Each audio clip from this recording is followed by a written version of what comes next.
Once again, hello to everybody here from a wintry Zurich today.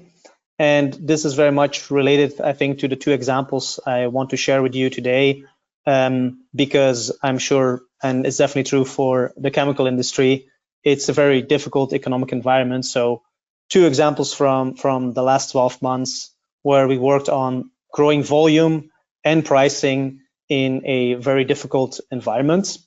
And what you will see and what I sort of analyzed as the key to success of these two examples were really the three items listed below.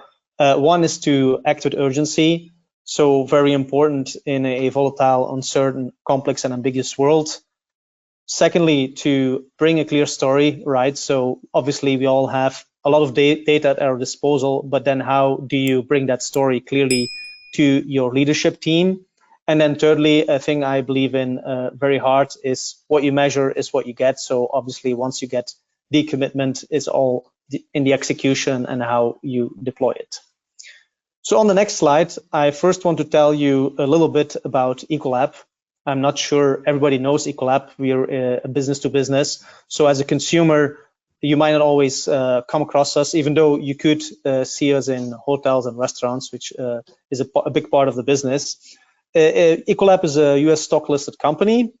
It's 100 years young, and it's a leader in water hygiene and infection prevention solutions. We work with many customers, from very big to very small, spread over a lot of different industries, really all over the world, so more than 170 countries, and with a large organization to cover that. So a very big part of the organization is very sales and service oriented.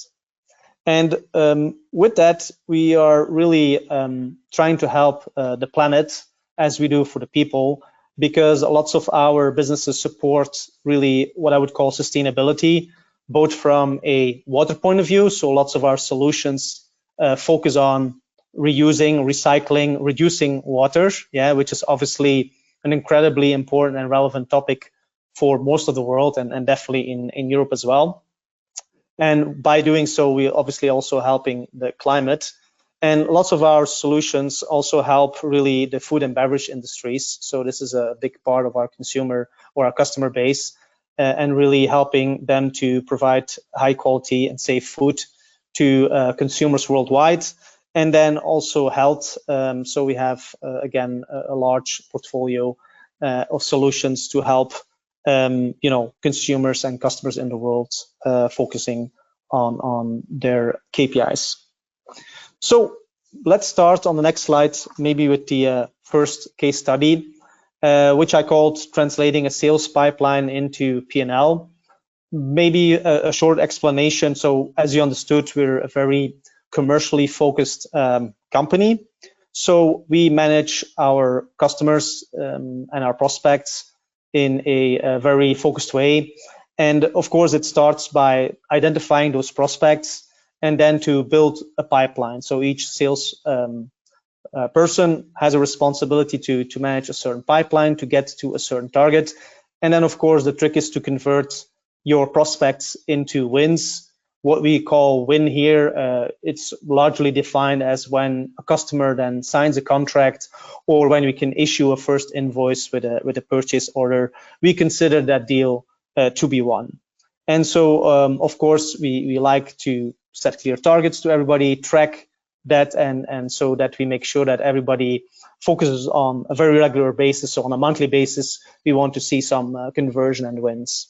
And so one of the things that we saw over the last 12 months, and again, in a difficult environment where volumes are down, is that actually our pipeline was increasing, and also actually what people declared to be won was increasing, but our volume was not increasing, or moderately increasing, not in line with what we were seeing.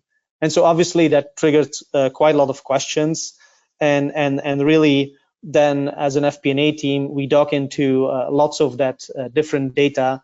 And one of the key analyses we did is to look at some of the major deals, so really the big deals, and try to understand why is it that we didn't see, the $1 that were declared in period X.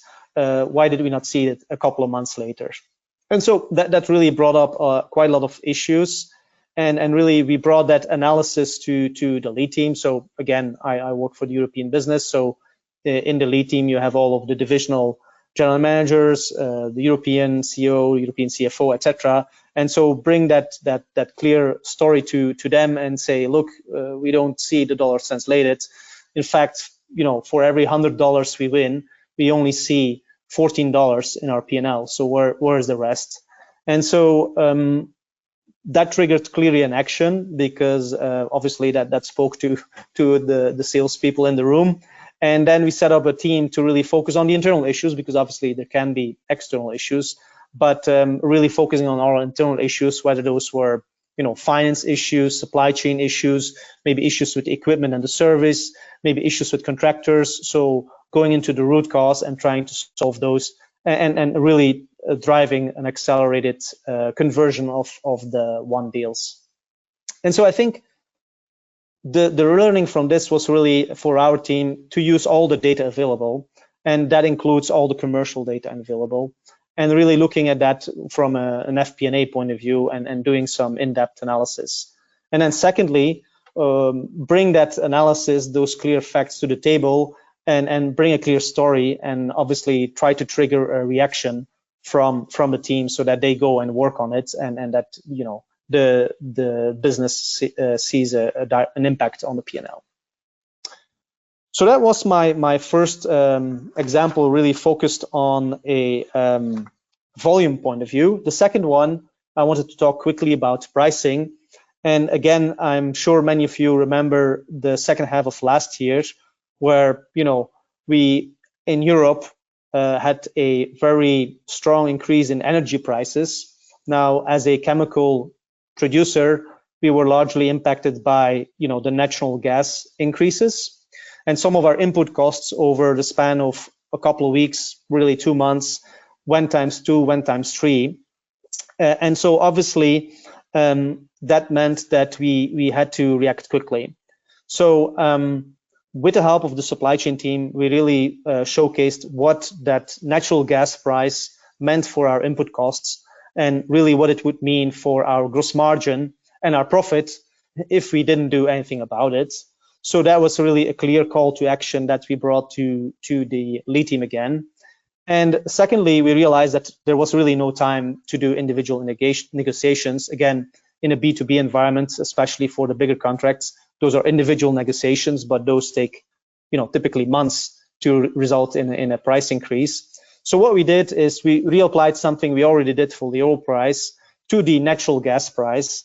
And so depending on the range of the price, so before the natural gas price was maybe at 30 euros per megawatt hour, we said as of 80 to 150, we're gonna give you a certain surcharge on top of your normal price that you paid. And so that really allowed for a very quick implementation of these surcharges, and really it also allowed to link the input costs to the pricing, so that when your COGS are going up, also your pricing is going up in parallel, protecting ultimately your margin and your profit. And that's also a logic that speaks to customers. We were definitely not the only ones in the chemical industry to do this. So again, for me, 3 learnings from this exercise. We clearly demonstrated the urgency, together with the help of our supply chain colleagues, by bringing some key insights to the lead team. Unfortunately, there was not much time for a debate, so really we came with a solution.